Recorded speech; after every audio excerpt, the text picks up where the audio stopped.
प्राथमिकता ये है कि हमको बिहार जो है विकसित राज्य चाहिए। लोग महत्वाकांक्षा का नाम दे रहे हैं इसको, ये महत्वाकांक्षा नहीं है। बिहार बदलने की एक अच्छी सोच है, अच्छी पहल है और ये हम लोग जो है करके रहेंगे। बिहार में युवा बेरोजगार नहीं, युवाओं को बेरोजगार बनाया गया है।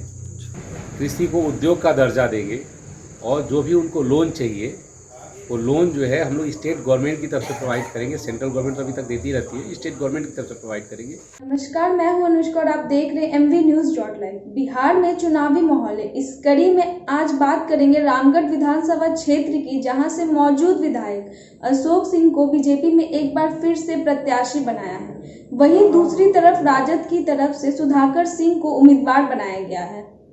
इसके साथ ही बिहार में नई नवेली पार्टी प्लूरल्स पार्टी ने भी यहां पे अपना उम्मीदवार मैदान में उतारा है। जी हां, प्लूरल्स पार्टी की तरफ से इंद्रेश कुमार सिंह इस पार्टी से मैदान में उतरे हैं। वे रामगढ़ समेत पूरे बिहार में विकास की बात कर रहे हैं। इंद्रेश कुमार सिंह ने बात की है हमारे संवाददाता ब्रिजेश तिवारी से। MV न्यूज़ में आपका स्वागत है। हमारे साथ रामगढ़ विधानसभा क्षेत्र से प्लूरल्स पार्टी के उम्मीदवार इंद्रेश कुमार सिंह जी हैं। आइए उनसे कुछ बात करते हैं। इंद्रेश जी, जनता आपसे जानना चाहती है कि यदि आप विजयी होते हैं तो आपकी 5 प्राथमिकता क्या क्या रहेगा। रामगढ़ की जनता को प्रणाम। मैं सभी जनता से कल के चुनाव के लिए अपील करूंगा कि सब लोग जो है मतदान करने समय से जाएं और सबसे पहले मतदान करें, उसके बाद भोजन करें।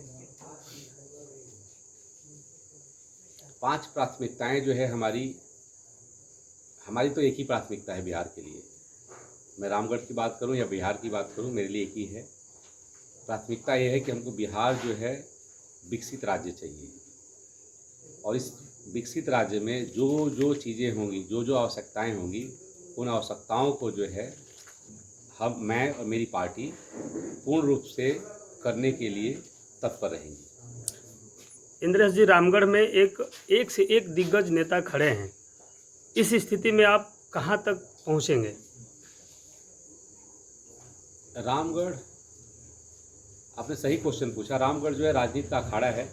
ऐसा जब मैंने सोचा कि मेरी पार्टी ने सोचा कि चुनाव इनको लड़ाना है, तो ये हमें विश्वास नहीं था कि हम जो है इस स्थिति में आएंगे कि लोग इतना पसंद करने लगेंगे मुझे।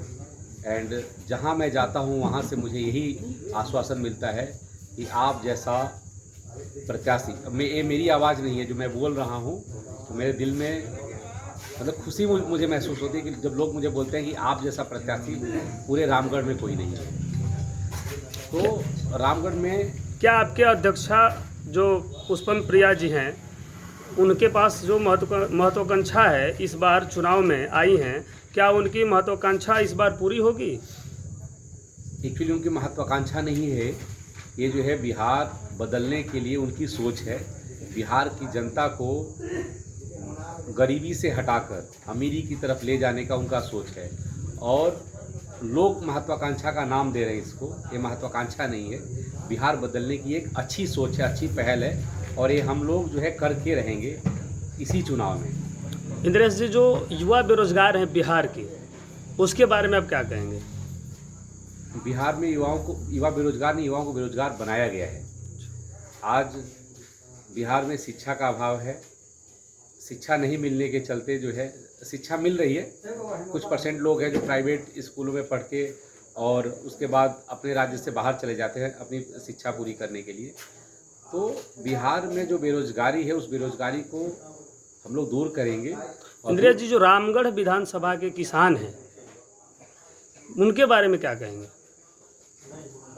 किसान, रामगढ़ विधानसभा का हो या बिहार का हो, किसान है और उनके लिए हमने जो मैनिफेस्टो में दिया हुआ है कि हम लोग जो है कृषि को उद्योग का दर्जा देंगे और जो भी उनको लोन चाहिए वो लोन जो है हम लोग स्टेट गवर्नमेंट की तरफ से प्रोवाइड करेंगे। सेंट्रल गवर्नमेंट तो अभी तक देती रहती है, स्टेट गवर्नमेंट की तरफ से प्रोवाइड करेंगे। तो किसानों के लिए हमने ये चीज़ें सोच रखी है और उसको हम लोग सरकार बनाने के बाद तुरंत उस पर काम चालू कर देंगे। तो क्या लगता है बिहार में सरकार बनेगी आपकी? बिल्कुल बनेगी। हम लोग पूर्ण रूप से आश्वस्त हैं और बिहार की जनता पे हमें पूरा भरोसा है। जी धन्यवाद MV न्यूज। चुनाव से पहले हर पार्टी और नेता दावा करते हैं। प्लूरल्स पार्टी भी कई दावे को लेकर इस बार चुनाव में अपने उम्मीदवार को उतार रही है।